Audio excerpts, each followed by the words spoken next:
Bom dia, sejam todos bem-vindos para mais um sábado de aula focada para a prova do Enem, aula de geometria. No sábado de hoje vai ser um pouquinho diferente. Você já deve estar acostumado que as aulas são sempre ao vivo. Esse sábado, por motivos de eu estar em um evento, e o evento também está acontecendo ao vivo, não vou poder dar essa aula ao vivo. Então já deixei ela gravada, já disponível para que vocês possam assistir ela no momento em que seria a aula ao vivo ou posteriormente no momento em que vocês acharem mais favorável. Mas podem ficar tranquilos, eu vou deixar disponível aqui também um chat ali para vocês poderem enviar suas dúvidas. Aí eu venho, assim que eu tiver um tempinho, vou lá respondendo cada um de vocês. Tá? A aula de hoje vai trabalhar a parte de prisma e poliedros. Então hoje a gente vai ver a diferença entre um prisma e um poliedro e quais são os principais prismas que a gente tem que conhecer para a prova do Enem. Tá bom? Na aula passada a gente já introduziu um pouquinho essa parte da geometria espacial. A gente viu a ideia de posições, basicamente geometria espacial da posição, que era como é que eu vou olhar o objeto em relação a uma determinada vista. Esse foi o tema da aula passada. Essa aula ainda está disponível no nosso canal. Então, se você quiser assistir, logo após você assistir essa aula, você pode ir lá assistir aquela também, que também é muito importante para a prova do Enem. Essa aula de hoje, que envolve prismas e poliedros, também é importante, porque aqui que começa a surgir a ideia de calcular a área e o volume de figuras espaciais. Costuma cair muito na prova do Enem. Então, anota todas as fórmulas que eu vou te dar na aula de hoje, tá? Todos os detalhes que você tem que conhecer. Vou tentar dar essa aula de uma forma bem light, bem tranquila, para que vocês não fiquem perdidos em relação àquilo que vocês precisam conhecer para essa prova do Enem. E alguns exercícios para que vocês também conheçam qual é o padrão de questão, o que eu tenho que saber em cada exercício, como é que identifica os elementos de um prisma e de um poliedro através de cada uma das questões. Show? Então, para a gente poder começar, eu tenho aqui o seguinte. Qual é a diferença entre um prisma e um poliedro? A diferença principal, o iniciozinho da nossa matéria. O poliedro, ele é uma figura espacial formada através de polígonos. Não existe necessariamente um padrão do tipo de polígono que você vai utilizar. Claro que dependendo do tipo de polígono, você não consegue fechar sua figura, porque daí que você feche, formando uma figura espacial. Como se você estivesse montando uma caixa diferente. Então você pega vários polígonos, você começa a fechar essa caixa e não existe uma ordem de quais polígonos você deve ou não utilizar. Então isso é um poliedro. E poliedros nada mais são do que figuras formadas através de polígonos. Então são figuras, ou melhor eu vou chamar de sólidos, tá? Sólidos formados por polígonos, digamos assim. Uma definição bem suave do que a gente pode chamar de um poliedro, só para vocês terem uma ideia do que a gente vai encontrar daqui para frente. Então você pode pegar e imaginar que aquela caixa de leite, que não sei se vocês compram leite ou não, mas que tem na sua casa, geralmente na grande maioria de casas tem, aquela caixa de leite formada por polígonos, então ela recebe o nome de poliedro. Tá? Aqui eu tenho também uma caixa, isso aqui na verdade é um aparelho, esqueci o nome desse aparelho. Esse aparelho aqui, ele também é formado por polígonos, então ele também receberia o nome de poliedro. Então são alguns exemplos assim que a gente tem no dia a dia sobre o que são poliedros. Tá? Então basicamente são sólidos formados através de polígonos, beleza? Existe algum padrão de qual tipo de poliedro cai na prova do Enem, qual não cai? Onde você estuda num curso a ideia de poliedro, existem dois tipos de poliedro a serem estudados: poliedro convexo e poliedro não convexo ou côncavo. O que a gente foca o nosso estudo é geralmente nos poliedros convexos. Tá? Os poliedros não convexos não são parte tanto assim tão a fundo do nosso estudo. Em outros concursos eles costumam ser interessantes também ser abordados, mas para a prova do Enem, que a gente usa objetos um pouco mais do cotidiano, aí o objetivo principal da nossa aula é focar em poliedros convexos. Para vocês terem uma diferença bem tranquila em relação ao que é um poliedro convexo e o que não é um poliedro convexo, vou fazer aqui o desenho de dois poliedros e vou te mostrar qual vai ser o convexo e qual vai ser o não convexo. Então, eu posso representar um poliedro da seguinte forma. Por exemplo, eu posso ter aqui, vou primeiro fazer o desenho, e aí eu mostro para vocês o que seria um poliedro convexo e o que não seria um poliedro convexo. Deixa eu puxar aqui a minha régua. preciso mudar a localização só para inferior. Pronto, aí agora eu tenho a régua. Vou pegar aqui a minha régua e vou juntar aqui e vou te explicar qual é esse tipo de poliedro que eu acabei de desenhar. Então puxei aqui, fechei, ó. Fechei aqui também a nossa figura. Agora eu vou fechar lá do outro lado. Isso aí fica um pouquinho tortinho, vou fechar aqui atrás. Então, esse aqui é um poliedro, é um tipo de poliedro. E eu vou fazer também um outro tipo de poliedro aqui do lado. Vou aproveitar já fazer esse desenho também. Então eu tenho aqui, vou desenhar aqui. Esses poliedros eu costumo sempre desenhar padrão. Então se você pegar e assistir qualquer aula de geometria espacial, sempre utilizo esses dois aqui como padrão para a gente entender o que é um poliedro convexo e o que é um poliedro não convexo, tá? E aqui eu fechei aqui a minha figura também e fechei aqui também, ó. Show. Aí agora vou dar a ideia de profundidade para nossa figura.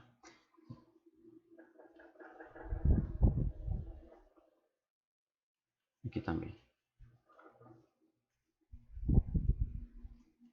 Beleza. Só uma ideia de profundidade e pronto. Faltaram duas retas em P.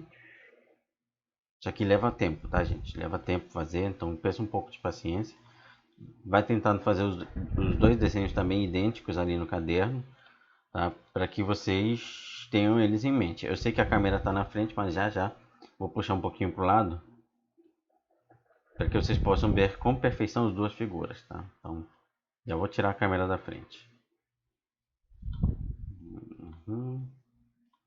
Fechou aqui. Fechou aqui. E fecha aqui também, beleza.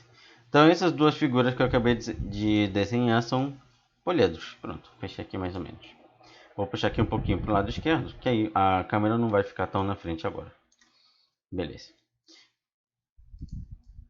Show. Temos o seguinte, esse poliedro aqui do lado esquerdo, ele recebe o nome de poliedro convexo. Para ser um poliedro convexo, a gente costuma dizer que qualquer plano que passa por uma de suas faces, já vou te explicar o que é essa ideia de plano e face, fica tranquilo, ele vai estar sempre contido em apenas uma dessas faces, não vai acabar interceptando o outro. Em termos assim, um pouco mais tranquilos para você, imagina que você vai pegar esse lápis e você vai apoiar sobre uma das superfícies que tem essa figura. Então, se eu apoiar ele sobre essa superfície da figura, ele vai ficar completamente apoiado sobre ela, sem encostar necessariamente nenhuma das outras superfícies. Quando eu pego esse segundo poliedro, se eu apoiar ele especificamente sobre essa superfície, é provável que ele fique atravessando a minha figura. Então, ele fique interceptando esse plano daqui. Quando acontecer esse tipo de coisa, você atravessar o seu desenho, a gente garante, a gente diz que esse tipo de poliedro é um poliedro não convexo. Esse aqui tem mais cara de um poliedro tradicional. Então, sempre que tiver uma figura fechadinha, bonitinha, bem completa, a gente chama de poliedro convexo. Sempre que tiver parecendo que está faltando um pedaço, e quando você olha essa figura, parece que está faltando um pedaço aqui, nessa parte daqui, ó. Nesse pedaço aqui de vermelho, parece que está faltando alguma coisa, aí você vai chamar ele de poliedro côncavo ou não convexo. Então, poliedro não convexo. Tá? Então, essa é a diferença entre um poliedro convexo e um poliedro não convexo. Tá?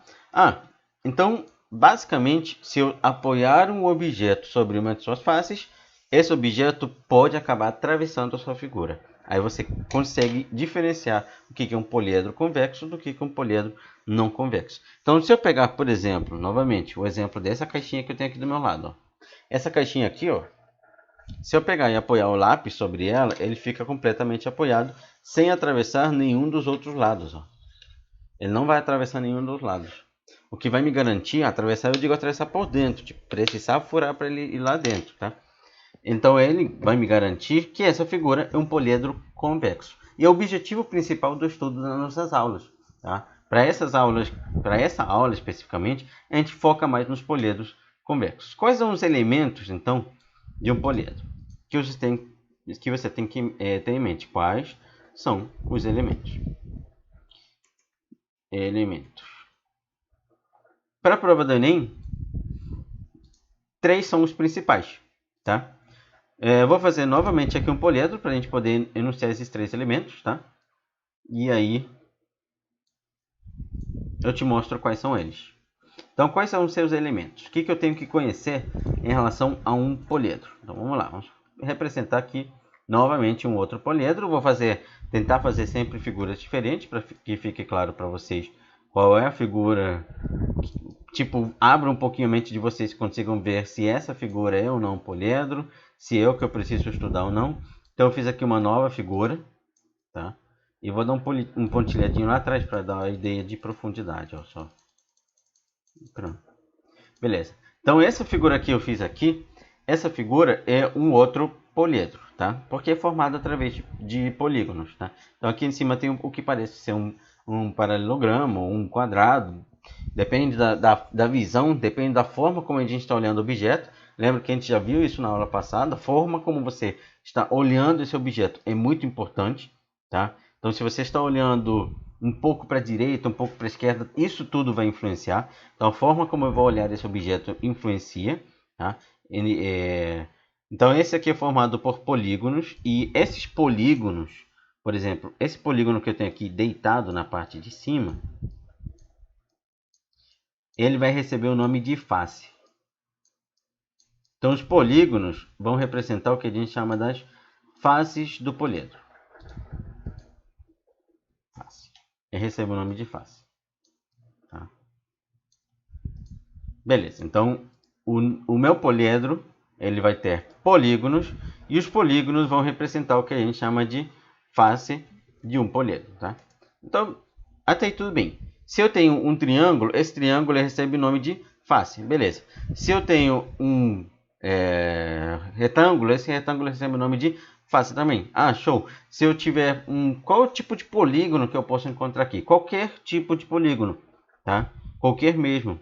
Então, pode ser um retângulo, pode ser vamos pensar aqui em polígonos, um quadrado, pode ser um losango, pode ser um triângulo, de qualquer tipo de triângulo. Então, aqui agora acabei de reparar que acho que copiei errado, né?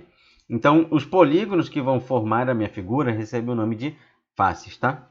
Ah, além disso, temos o quê? Esse segmento aqui, de azul, está completamente em pé. Acredito que está dando para ver para vocês. Ele recebe o nome de aresta. Então, os lados daqueles polígonos, eles vão receber o nome de aresta. Então, as faces vão ser os polígonos, podendo ter inúmeros tipos de exemplos de faces. Pode ser triângulo, um triângulo retângulo, um triângulo equilátero, qualquer tipo de triângulo mesmo. Tá? E os lados daqueles polígonos vão ser chamados de arestas. Tá? Além disso, qual é o terceiro elemento que a gente tem que conhecer? Os vértices. Vértice seria esse pontinho ali, tá? Que representa a interseção entre as faces. Então, esse aqui é meu vértice. Entre as faces, ou interseção entre duas ou mais arestas consecutivas. Então, está até representando de cores diferentes para que fique tranquilo para vocês se enxergarem a figura que está sendo trabalhada. Tá? Tem um outro elemento, Nelson? Tem. O outro elemento que a gente possui é a diagonal, similar àquele conceito que a gente traz lá da geometria plana sobre diagonal, que precisa ser lados não consecutivos. Então, eu preciso pegar um segmento, uma aresta, um segmento de reta que junta duas faces não consecutivas. Então, também temos as diagonais. Mas, para o objeto de estudo, foca apenas nesses 3 elementos que seriam os principais para a nossa aula de hoje. Tá? Então, beleza. Agora vamos pensar o seguinte, tá? Tem alguma fórmula que vai relacionar esses 3 elementos? Tem. E essa fórmula é importante a gente conhecer. Ela recebe o nome de relação de Euler. Tá? A relação de Euler vai te garantir o seguinte. Se você pega o número de vértices, somar com o número de faces, vai te dar o número de arestas mais 2. Então, essa fórmula aqui é importante. A primeira fórmula da nossa aula de hoje é a relação de Euler. Tá? Fórmula que vai, como ela diz, vai relacionar a quantidade de vértices, faces e arestas de um poliedro. Tá? Então, deixa eu tentar fechar aqui um retângulo um pouco mais bonitinho para não ficar tão Tão cagado, né? Vamos só. Pronto, fechou bonitinho. Então a relação de Euler, ela vai pegar o número de faces, arestas e vértices e vai relacionar, tá? E como é que eu vou fazer então para utilizar ela? O que eu preciso conhecer? Vamos agora começar a trabalhar como é que você vai usar essa fórmula numa questão de prova, tá? Para isso, é interessante que vocês saibam qual é a nomenclatura que um poliedro recebe. O que quer dizer sobre nomenclatura? Eu quero dizer o seguinte: qual é o nome que a gente vai dar para um poliedro? É basicamente. E como é que a gente faz para dar um nome para um poliedro? Então, qual é a sua nomenclatura? Como é que a gente faz para dar nome para essas figuras? A gente dá nome para essas figuras através da quantidade de faces que eles possuem.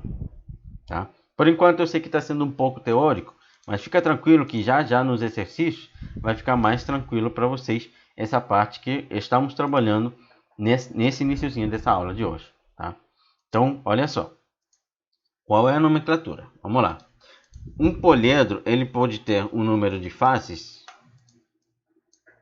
e a nomenclatura sendo dada da seguinte forma. Número de faces. Pensa no número de faces.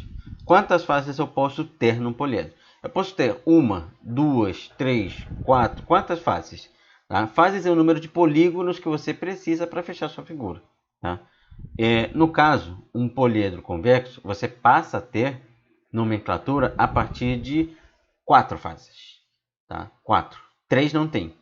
Tá? Se você pegar uma, não tem. 2 também não tem. 3 também não tem. Tá? Então é a partir de 4 faces. Então, para a gente interessante saber a partir de 4 faces. Então, 4, 5, 6, 7, 8. E vou pular ali para o 10 e para o 20, que são os importantes. Tá? Então, por exemplo, um poliedro de 4 faces recebe o nome de tetraedro. Um poliedro que tem 5 faces vai receber o nome de pentaedro. Um poliedro que vai ter 6 faces vai receber o nome de hexaedro. Um poliedro que tem 7 faces recebe o nome de heptaedro. Heptaedro. Bem parecido com aquela ideia de tri, bi, tetra, penta, hexa, que a grande maioria já está acostumada. Aqueles prefixos, né, que vem antes do início da frase. Heptaedro. 8 faces, octaedro. 9 faces recebe o nome de eneaedro. Até pulei o 9, tá? Mas anota aí, eneaedro, tá? Vou aqui, eneaedro. É o poliedro de 9 faces, tá? Então anota aí. 10 faces recebe o nome de decaedro. E 20 faces recebe o nome de icosaedro. Geralmente, esses que eu acabei de anotar, você precisa, gravar um nome e a quantidade de faces que essa figura possui. Valores acima disso, você não precisa gravar, porque ele vai te dizer quantas faces aquela figura vai ter. Então, por exemplo, se eu for trabalhar com uma questão que tem um poliedro, sei lá, Nelson, de 30 faces, o que vai acontecer? Então, ele vai me dizer que aquele poliedro vai ter 30 faces. Ele não vai te dar o nome de um poliedro de 30 faces. Tá? Se eu tiver um que tenha 40 faces, ele vai dizer que aquele poliedro tem 40 faces. Entendeu? Os que estão nessa lista, você precisa conhecer quantas faces ele possui. Os que não estão nessa lista, provavelmente na hora da prova, ele vai te dizer quantas faces essa figura vai possuir. Tá? Então, essa lista aqui é fundamental que você comece a conhecer.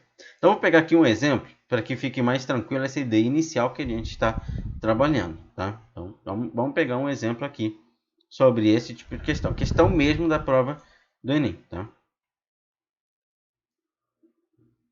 Vou copiar ela aqui. Fica à vontade de jogar suas dúvidas nos comentários. Tá? Não deixem de jogar suas dúvidas. Vocês podem jogar suas dúvidas. Assim que eu ver, eu venho e respondo vocês. Tá? Ou se está com vergonha de jogar aqui nos comentários, também me chama lá no Instagram que eu ajudo vocês. Eu tento explicar de alguma forma para vocês. Tá? Podem ficar à vontade de jogar suas dúvidas. E já aproveito enquanto eu estou copiando essa questão, peço por favor que deixem um like no vídeo para que ajude na divulgação do canal. Compartilhem com seus amigos que vão fazer a prova do Enem e precisam conhecer essa parte inicial sobre poliedros. Então também é interessante que vocês ajudem compartilhando essa aula. Tá? No grupo onde você estuda, o que você puder ajudar já é o suficiente para a divulgação do canal. Então dá uma olhada nessa questão. O hábito cristalino é um termo utilizado por mineralogistas para descrever a aparência típica de um cristal em termos de tamanho e forma. A granada é um mineral cujo hábito cristalino é um poliedro de 30 arestas e 20 vértices. Então, ó, ele está me dando o número de arestas daquela figura e ele está me dando o número de vértices daquela figura. São 30 arestas e 20 vértices. Beleza, Nelson? Então, show. Já sei a quantidade de arestas e vértices. Por enquanto, ele não falou nada do número de faces. Palavra difícil. Um mineralogista construiu um modelo ilustrativo de um cristal de granada pela junção dos polígonos correspondentes às faces. Então, ele juntou pelas faces. Isso é normal, gente, porque quando você vai formar uma figura espacial, você tipo corta os retângulos e depois vai juntando eles. Você meio que planifica. Isso aí também é importante para você conhecer para a prova do Enem. A gente não está abordando nessa aula e provavelmente a gente só aborde algumas questões de planificação na próxima aula. Mas quando a gente vai juntar a figura, você junta as faces para poder formar a sua figura espacial. Tá? Supondo que o poliedro ilustrativo de um cristal de granada é convexo, então tudo que está valendo ali em cima é válido, ou seja, a nomenclatura é válida e a relação de Euler é válida. Então ele só está me dizendo que você pode usar esses dois conceitos que a gente viu. Tá? Aí ele continua. Então, a quantidade de fases utilizadas na montagem do modelo ilustrativo desse cristal é... Então lembra que a fórmula que a gente usa é V mais F igual a A mais 2. Tem até um macetinho que ajuda a gravar essa fórmula, mas eu vou deixar ele em off para quem quiser me perguntar depois. Lá pelo Instagram, manda um direct. Nelson, qual é o macetinho para gravar essa fórmula? Tem um macetinho para a gente tentar gravar essa fórmula, tá? Mas é só para quem for lá me chamar. Para ver se vocês mesmos estão assistindo essa aula, chama lá no Instagram que eu te ensino o macetinho, tá? Então, V mais F igual a A mais 2, tá? Então, vértices são quantos? Não, se ele me deu a quantidade de vértices, deu. Ele disse que eu tenho 20 vértices e 30 arestas. Olha só que interessante. Então, quando eu for substituir aqui, já sai direto o que eu quero. 20 vértices mais as faces, que eu não faço ideia de quantas são, ele não falou, é igual às 30 arestas mais 2. Ó. Então, o número de faces mais 20 é igual a 32. Ó. Aí, esse 20 ele está do lado esquerdo somando, ele vai para o outro lado diminuindo. Então, o número de faces vai ser igual a 32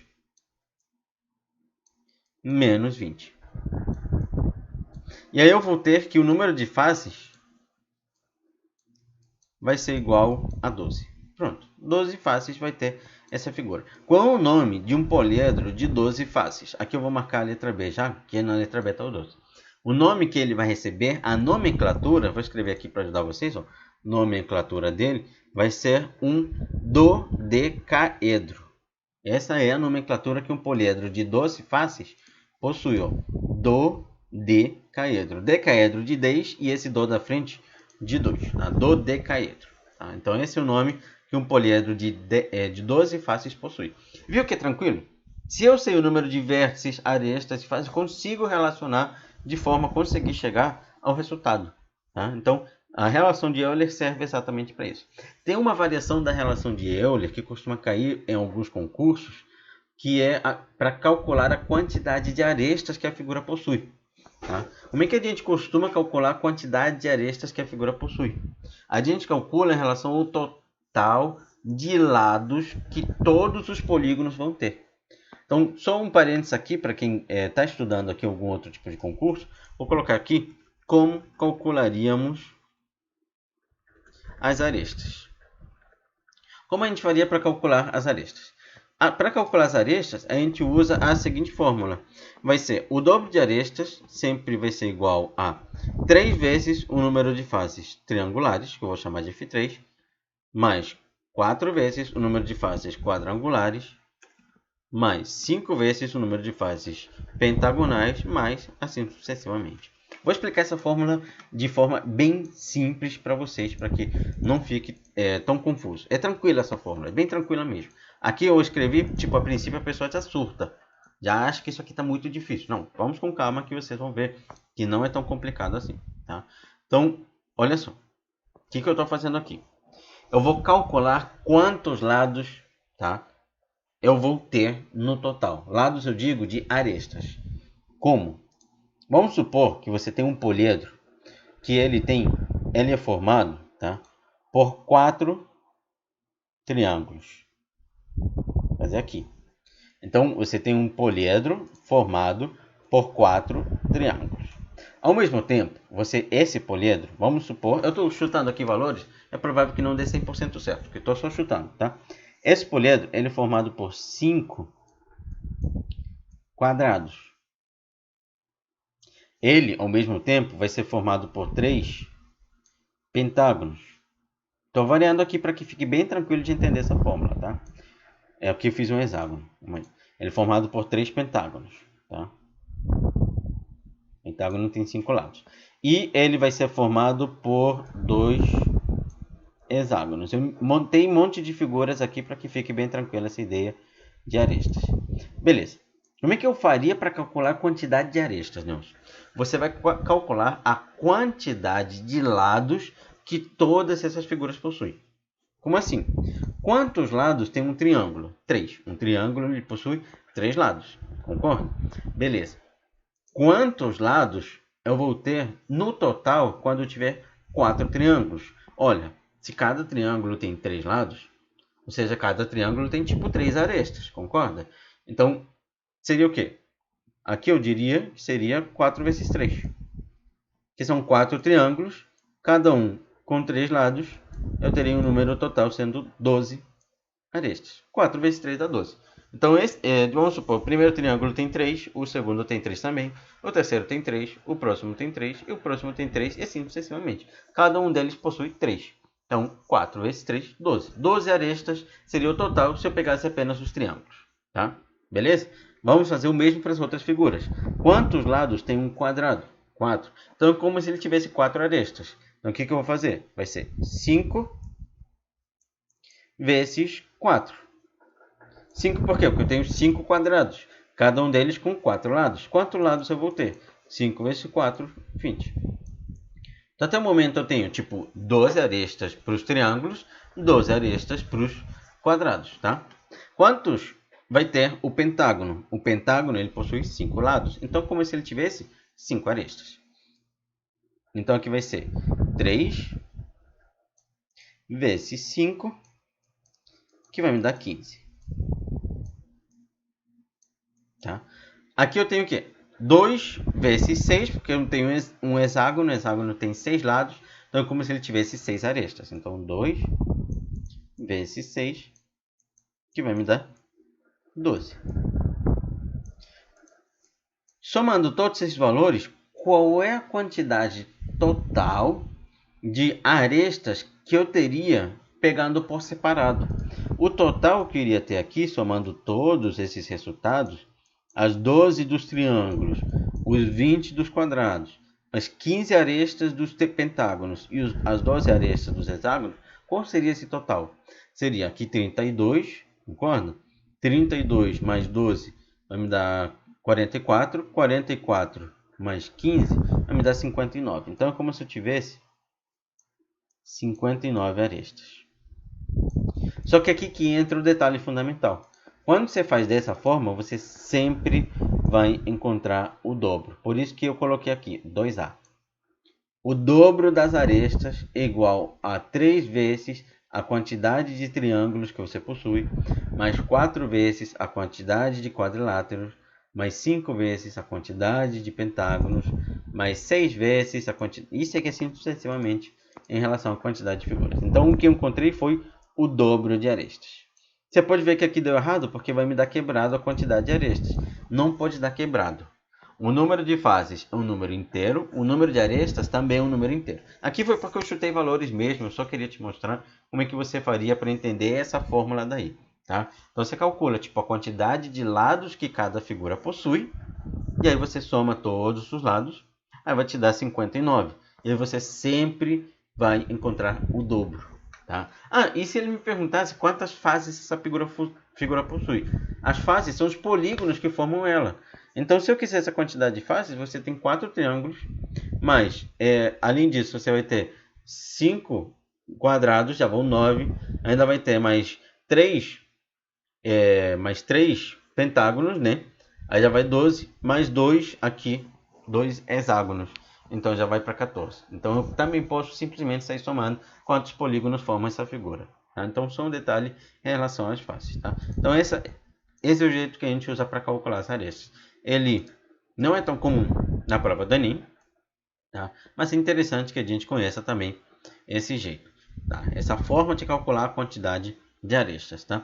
É normal na prova do Enem que ele pegue a sua figura e corte ela. Então lembra de novo esse aparelho que eu tenho aqui? Como assim ele corte? Ele chega e corte aqui. E corte aqui, e corte, e corte, e corte. E ele faça vários cortes na sua figura. Isso é normal. Tá? Isso aí é para ele verificar como é que está a sua visão 3D. Porque quando ele corta, o que está acontecendo quando eu corto um objeto? Olha só aqui, só para a gente entender essa ideia de cortar. É como se eu tivesse, vamos supor, um dado. Vou fazer aqui algo parecido com um dado. E vou cortar esse objeto. Ó.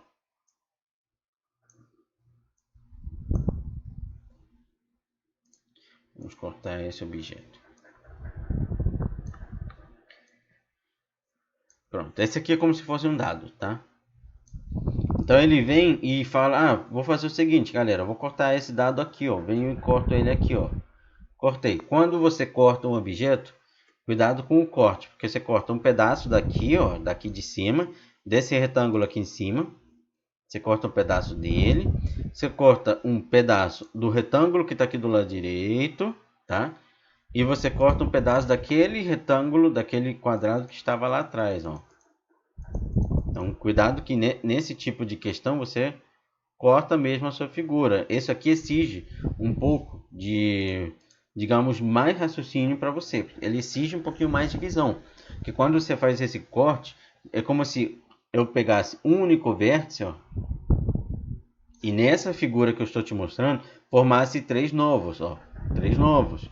Um vértice vira 3 novos vértices, tá? E eu ainda ganhasse 3 novas arestas, porque ganhei um lado, 2, 3. E ainda ganhasse o quê? Um triângulo. A figura que está aqui de vermelho é qual figura, né? Só um triângulo. Então, olha só, exige um pouquinho mais de visão.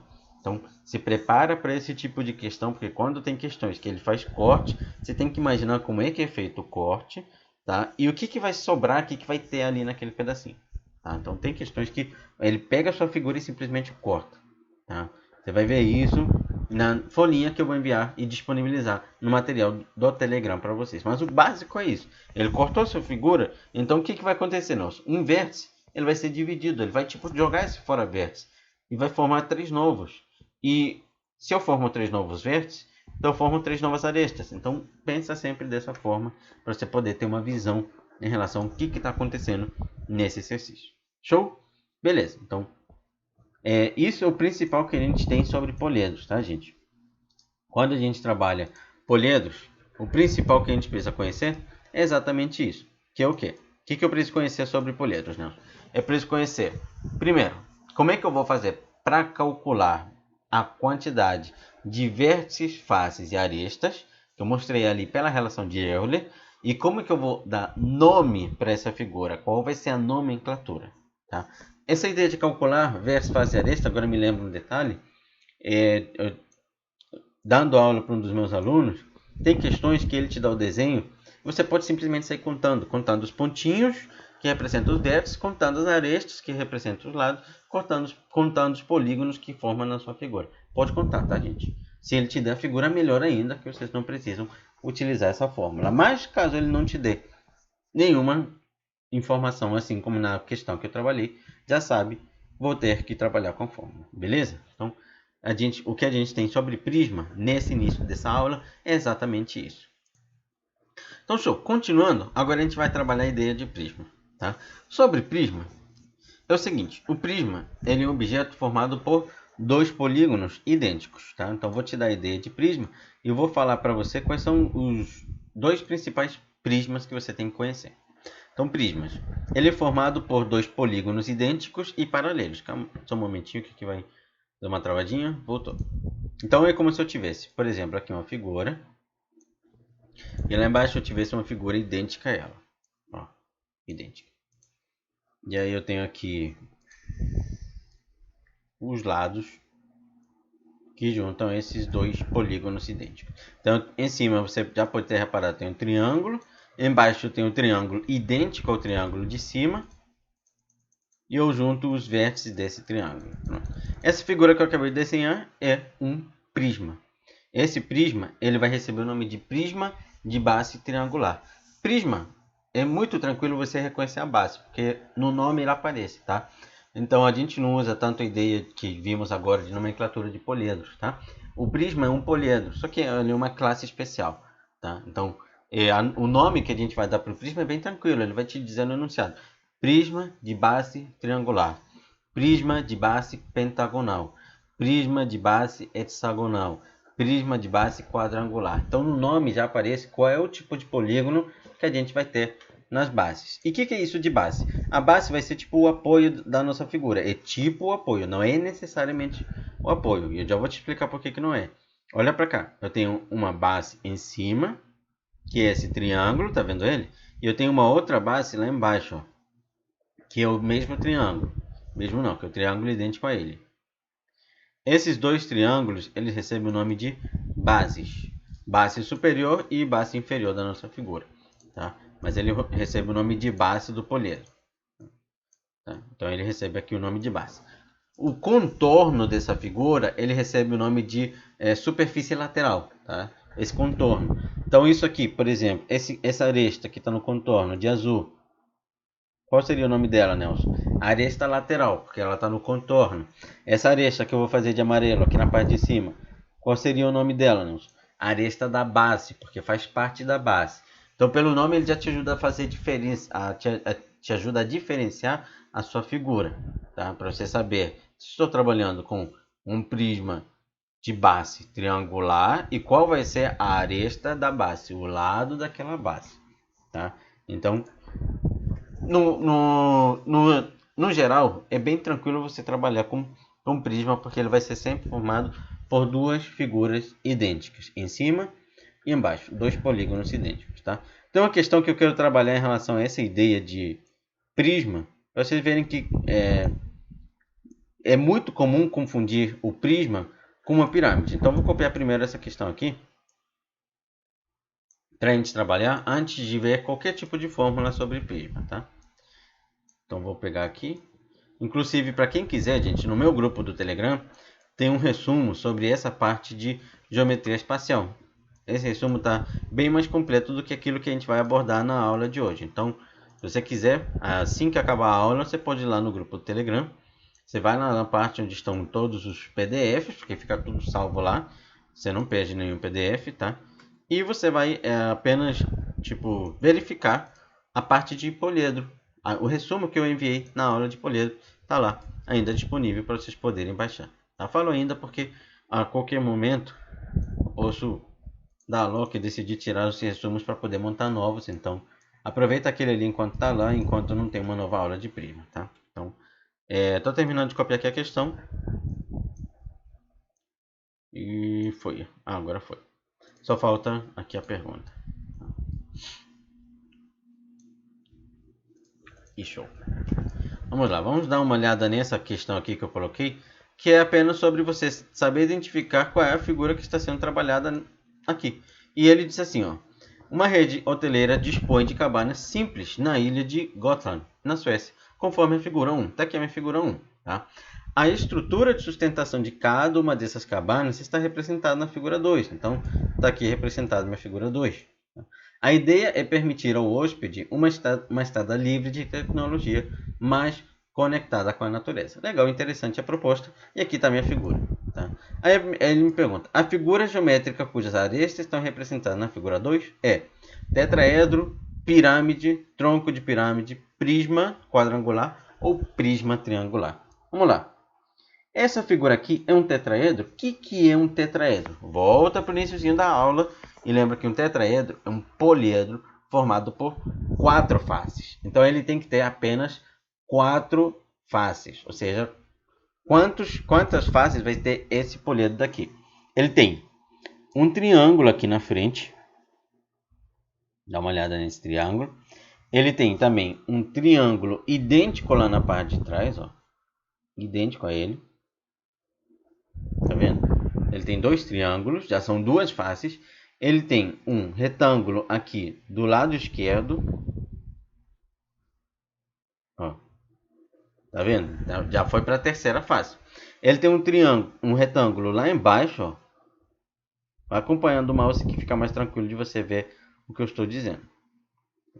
Então já foi para 4 faces e ele ainda vai ter um retângulo lá atrás, na parte de trás da minha figura, lá atrás, ó.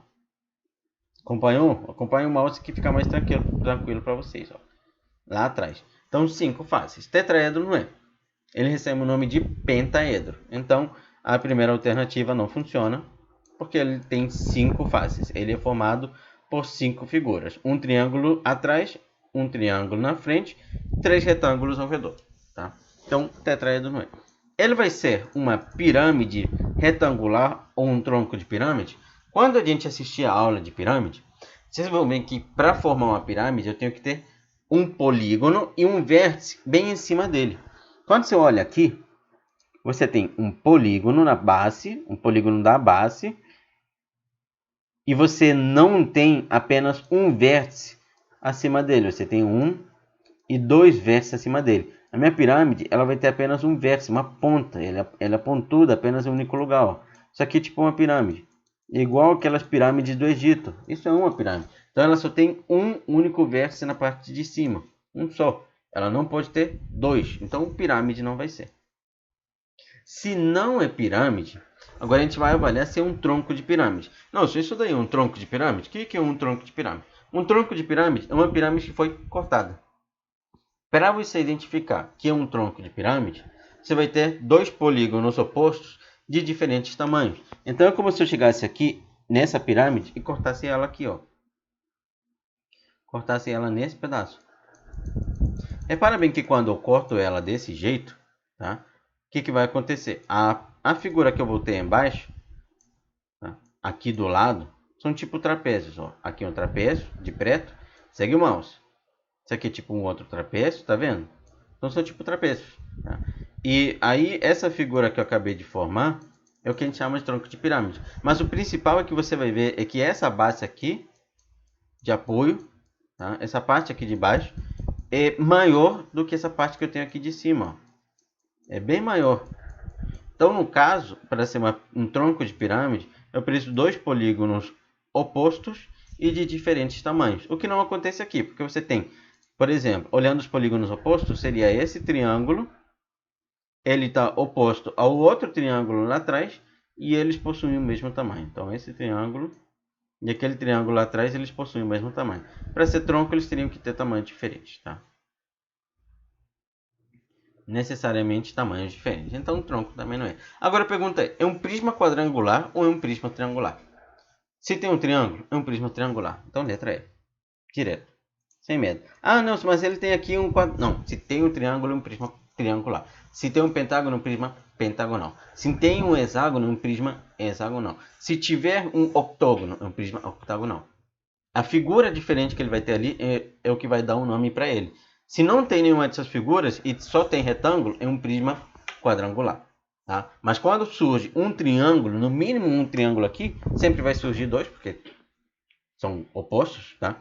Então, surgirem 2 triângulos, é um prisma triangular. Pronto, resposta para essa questão está na letra E. Então você vai verificar que tem questões na prova do Enem que exigem você saber identificar qual é o tipo de prisma. É importante para vocês identificar qual é o tipo de prisma, tá? Espero que tenha ficado tranquila essa questão e que a gente possa agora abordar um pouco sobre quais fórmulas eu preciso conhecer de prisma. Quais fórmulas o Nelson precisa conhecer de prisma? Vou precisar saber como é que eu calculo. Vou colocar elas aqui. Aproveitar nesse pedaço aqui, tá? Como é que eu vou calcular a área da base, que eu vou chamar de AB? Como é que eu vou calcular a área lateral, que eu vou chamar de AL? Como é que eu vou fazer para calcular a área total, que eu vou chamar de AT? E o volume. São 4 fórmulas que eu vou precisar conhecer de prisma, tá? Vou puxar aqui para o lado esquerdo. Vou deixar assim. Acho que assim não fica tão... Vai ficar um pouco tumultuado porque a questão já está aqui embaixo, mas acho que fica melhor assim. Quais são essas 4 fórmulas? Qual vai ser a área da base? Vai ser a área do polígono da base. Como assim, Nelson? Se aqui embaixo e aqui em cima eu tenho um triângulo, a área da base vai ser a área do triângulo. Então volta aqui. Qual era a base desse prisma? Esse prisma ele se encontra deitado, tá, gente? Ele está deitado, esse prisma. Se eu puder rotacionar ele, deixa eu ver se eu posso rotacionar ele. Não, não posso. Então deixa eu primeiro apagar aqui. Peraí. Uma travadinha. Deixa eu primeiro apagar aqui, que acho que se eu apagar o que eu fiz desenho, dá para vocês visualizarem com mais calma o prisma, que o prisma está deitado. Ainda não foi? Foi, ó. Olha ele em pé agora. Olha ele em pé. Idêntico à figura que eu fiz lá em cima. Tá vendo? Ele deitou. Ele deita essas figuras é para complicar a vida de vocês mesmo. Olha ele em pé. Qual é a base dele? A base dele é um triângulo. A base é um triângulo. É um polígono diferente. Ó. A base desse aqui em cima. Um outro triângulo. Então ele só deitou. Ele só pegou e deitou.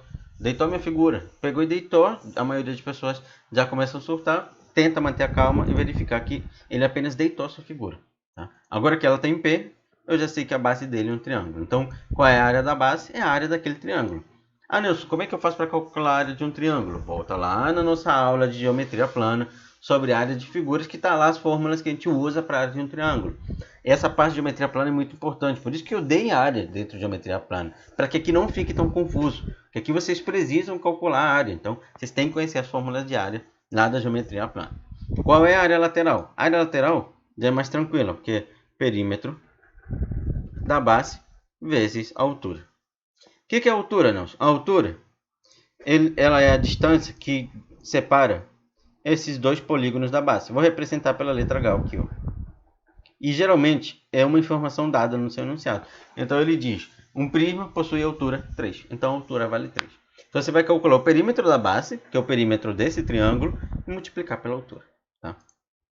Qual é a área total, Nelson? A área total de um prisma ela vai ser dada como o dobro da área da base mais a área lateral. Na nossa aula de prisma, eu dei uma dica muito importante sobre quando é que não vai ser o dobro da área da base e quando vai ser o dobro da área da base. Quando não vai ser? Quando ele, na questão, deixa claro que, ou subentendido, que a parte de cima não pode ser tampada. Como assim, Nelson? Pega aqui minha garrafa, dá uma olhada nela. Imagina que você quer calcular a área total, que você quer pegar essa garrafa e você quer revestir ela. Você quer tipo pintar ela toda. Só que tem um detalhe. Se aqui na parte de cima eu fechar, não entra mais água. Não vai entrar de jeito nenhum, porque eu fechei. Então ela se torna um objeto inútil. Então a garrafa é um clássico exemplo onde você não vai calcular o dobro da área da base. A gente calcula o dobro da área da base quando você quer pintar em cima e pintar embaixo. Se em cima não é necessário, você apenas pega a área da base e soma com a área lateral. Tá? A gente já teve aula sobre prisma, já tivemos aula ao vivo trabalhando essa ideia de prisma e lá ficou bem mais claro. Mas é só uma explicação rapidinho. Se ficar confuso, me deixa aqui nos comentários que eu volto aqui e explico para vocês de uma outra forma, tá bom? Então essa é a ideia. Se não puder cobrir a parte de cima, é apenas a área da base mais a área lateral. Um outro exemplo é a casquinha de sorvete. A casquinha, para entrar sorvete, ela não pode ter ali tampado. Outro exemplo é a lixeira. A lixeira, para você colocar lixo dentro da lixeira, você não pode tampar ali a entrada. Então, são exemplos onde você apenas vai calcular sendo a área total, ou a área total sendo apenas a área da base mais a área lateral. Tem muito vermelho aqui, está começando a me incomodar, mas beleza. É apenas isso. E o volume? Como é que a gente faz para calcular o volume, Nelson? Área da base vezes a altura. Tem três fórmulas de volume, basicamente, dentro da geometria espacial. Área da base vezes a altura, área da base vezes a altura dividido por 3, essa é a segunda, e 4/3 de πr elevado ao cubo. Então essas três são principais. Tá? São as três principais. Área da base vezes a altura, a outra, área da base vezes a altura dividido por 3, e a última, que é 4/3 de πr elevado ao cubo. Tá? Então, essas são as três principais. Tem algumas variações que a gente usa para calcular, tipo um macetinho, para calcular mais fácil para outros elementos, mas essas três são as que representam as principais, tá bom? Tá aqui as fórmulas que eu preciso conhecer sobre prisma. Essas são as fórmulas que a gente precisa conhecer. São essas fórmulas que você vai utilizar para as questões que a gente trabalha, prisma. São essas fórmulas. Então, se ele falar que é um prisma, eu já sei que é uma dessas fórmulas que eu vou precisar trabalhar para a minha questão. Tá? Quais são os principais prismas que eu preciso conhecer? O paralelepípedo, que é a famosa piscina, caixa de sapato, e o cubo. Paralelepípedo e cubo são os dois principais. Qual é o paralelepípedo? O paralelepípedo é a caixa de sapato ou a piscina. Ele é famoso porque costuma cair questões de piscina. Você calcular o volume da piscina ou você calcular o volume de uma caixa. Então, o paralelepípedo é famoso por conta disso. Qual é o cubo? O cubo é aquele dado tradicional. Vou te dar os elementos e vou te dar as principais fórmulas desses dois. Mas como esses dois são prismas, as fórmulas que eu acabei de te dar já servem para ele, tá? Você vai ver que no exemplo que eu vou trabalhar, essas fórmulas que eu acabei de te dar também servem para eles, tá? Era para o outro lado.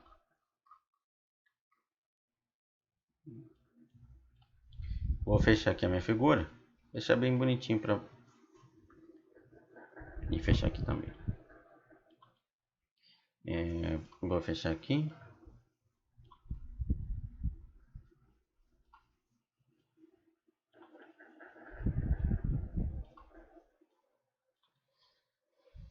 Fechar aqui também.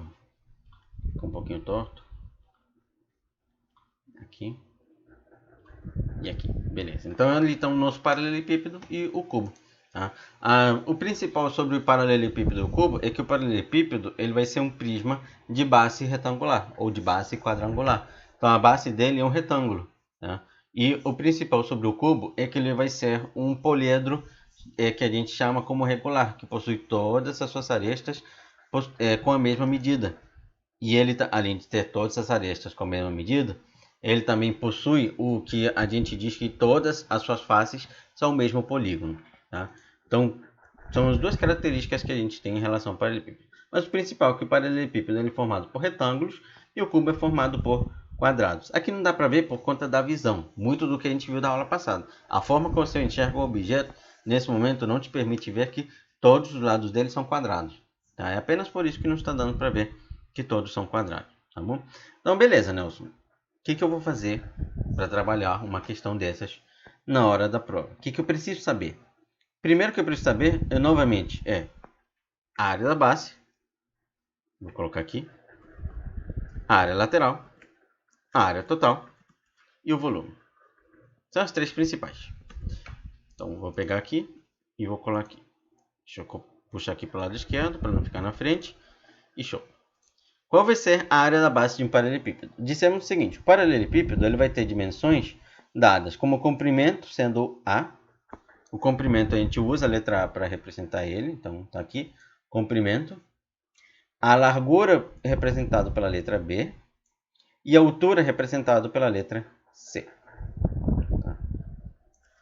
A, B e C. Então, as três dimensões do paralelepípedo. O cubo, como ele tem todas as dimensões iguais, todos os lados iguais, é tudo A. A e A. Beleza. Qual vai ser a área da base? Vai ser, novamente, a área do polígono que eu tenho lá embaixo, que é o retângulo. Então, é A vezes B. Lado vezes lado. Essa é a área de um retângulo. A gente viu isso na aula de retângulo. Tá? Na aula de áreas. Está ainda disponível no canal. Então, aproveita que essa aula também é importante para vocês. Tá bom? Qual é a área lateral? É a área do contorno. Então, é o perímetro da base vezes a altura. Então, o dobro de AC mais o dobro de BC. Essa é a fórmula que a gente usa. Então, o perímetro da base vezes a altura. Soma todos os lados lá embaixo, multiplica pela altura. Tá? Eu mesmo que usar essa fórmula daqui. Tá bom? Qual é a área total? É o dobro da área da base mais a área lateral. Então, o dobro de AB mais o dobro de AC mais o dobro de BC. Tá? E qual é o volume? Área da base vezes a altura. A, B e C. Aqui eu recomendo fortemente gravar é o volume. As outras você pode utilizar as fórmulas de prisma, que acho que fica mais tranquilo. Mas o volume, sendo A, B e C, vai te ajudar já a poupar bastante tempo. Que é o produto das três dimensões. Qual é o volume? O produto das três dimensões.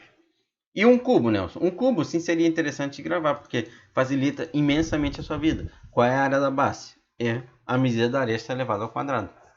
Qual é a área lateral? É 4 vezes a medida da aresta elevada ao quadrado. Qual é a área total? É 6 vezes a medida da aresta elevada ao quadrado. Porque lembra que um cubo ele é formado por 6 quadrados. Então é 6 vezes a área do quadrado. Qual é o volume? A aresta elevada ao cubo. Então essas são as duas principais fórmulas. Vamos pegar um exemplo para que vocês vejam como é que isso é abordado numa questão de prova. Tá? Vamos pegar um exemplo aqui. Vou pegar aqui. Exemplo de piscina. Vou pegar esse exemplo aqui de piscina que é bem clássico. Tá? Vou pegar ele aqui. Vai estar lá no material que eu vou disponibilizar para vocês no Telegram, tá, gente? Esse exemplo. As questões da aula de hoje vão estar todas lá no material do Telegram. Foi. Aí agora.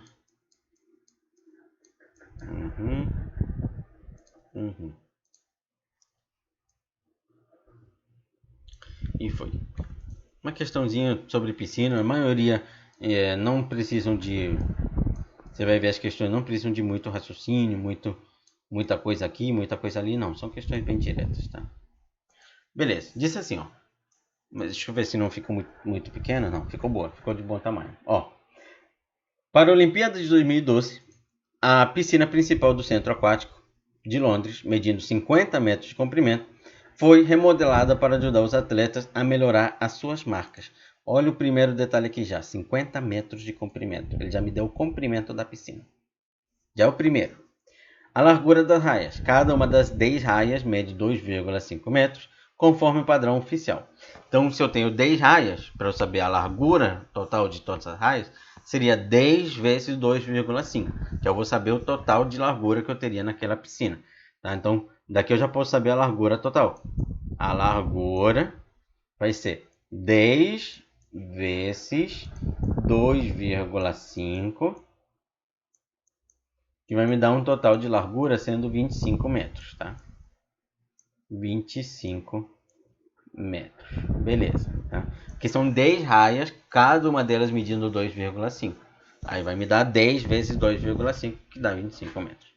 Profundidade, aí ele diz aqui, a profundidade de 3 metros. Com essa profundidade, a água que se movimenta em direção ao fundo da piscina demora mais para retornar à superfície e não atrapalha os nadadores. A profundidade de uma piscina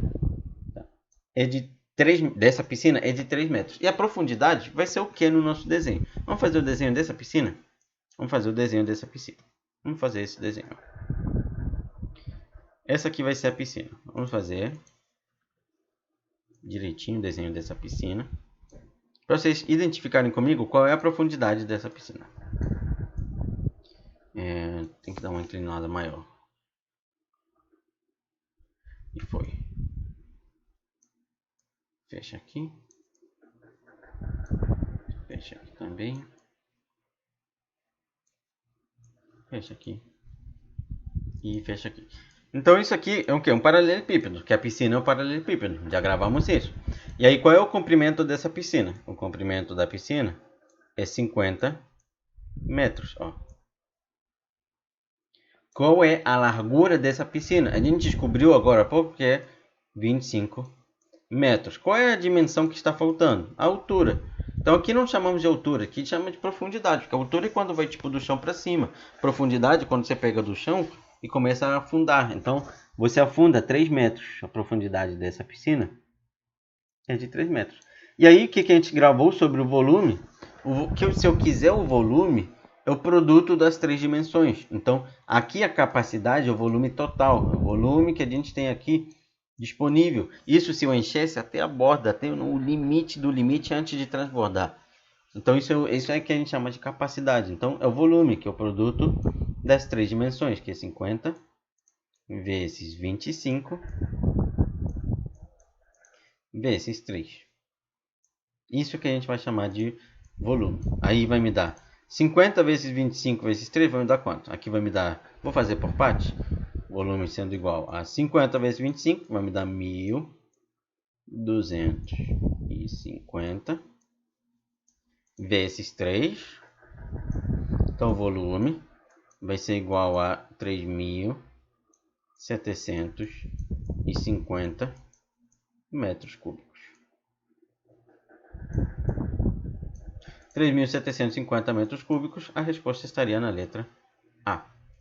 Pronto, esse aí vai ser o volume. Detalhes sobre esse tipo de questão, a gente também já viu lá na planimetria plano a ideia de transformação de unidade. Foi a primeira aula que a gente viu geometria. É importante essa ideia de transformação de unidade. Porque pode ser que ele não queira a resposta em metro cúbico. Como é que eu sei que a resposta deu metro cúbico? Porque estão todas as unidades em metro. Metro vezes metro vezes metro dá metro cúbico. E se ele quisesse em litros? Aí eu teria que pegar de metro cúbico e transformar para litros. É só colocar 3 zeros. De 1 metro cúbico são 1000 litros. Então você ganha 3 zeros. Então tem que lembrar daquelas ideias todas que a gente viu de transformação de unidades. Tem tipo um caderninho, um resumo. Você tem ele à mão. Você tem ali o seu resumo sobre essa ideia de transformação de unidades quando for estudar a ideia de geometria espacial. Tá? Sempre tem um caderninho de resumos. Sempre mesmo. Não deixa de lado, porque se você deixar ele de lado, é provável que você acabe não lembrando na hora qual é a ideia de transformar. E de tanto você ver a fórmula, de tanto você utilizar a fórmula, você acaba gravando essas relações. Então, se ele quisesse em litros, era só colocar 3 zeros. Ia ser 3.750.000 litros que iria caber naquela piscina. É litro pra caramba. Então, show! Beleza. Sobre prisma, a gente tem que conhecer o que eu já te dei ali em cima, que é como é que a gente faz para identificar a figura que a gente viu na questão anterior e quais são os dois principais prismas, que é o paralelepípedo e o cubo. E agora, na próxima aula, a gente vai abordar cilindro e cone. Esse vai ser o tópico na nossa próxima aula. Então, com isso, a gente chega ao final dessa aula de hoje. Tá? Tentei manter essa aula no mesmo ritmo das aulas anteriores, ao mesmo tempo, para que vocês pudessem assistir ela ao vivo no momento em que ela vai ser estreada, ser lançada, e vocês pudessem ter o mesmo tempo ali de sábado, porque não percam essa rotina de estudar aos sábados. Agradeço a todos vocês que assistiram essa aula de hoje. Peço, por favor, que não deixem de curtir e comentar deixar um comentário ali. Se você quiser que eu disponibilize o material que eu montei hoje aqui, escrito, com esse mini resuminho lá no grupo do Telegram, deixa ali nos comentários, tá, gente? Eu ver várias pessoas pedindo, eu vou disponibilizar esse material extra também no Telegram, mas já vai ter alguns exercícios. Os exercícios com certeza vão. Esse resuminho aqui, só se vocês me pedirem mesmo, eu deixo ele lá no grupo do Telegram, tá? Então, próxima aula que a gente vai ter, já volta a aula ao vivo normal, não vai ser mais aula gravada. Então vai ser a aula ao vivo na segunda-feira às 9h47. Tá? Então grava aí, segunda-feira às 9h47. Segunda-feira passada a gente viu função quadrática. Tivemos uns problemas com a nossa live, lembra? Ela chegou a cair, então nessa aula de segunda-feira eu vou dar uma nova aula de função quadrática, mais exercícios para que fique mais claro aquilo que a gente tentou abordar na segunda-feira passada. Então com isso a gente encerra essa aula de hoje. Eu agradeço a participação de todos vocês. Não deixe de curtir, compartilhar ou colocar aqui um comentário na aula, por favor.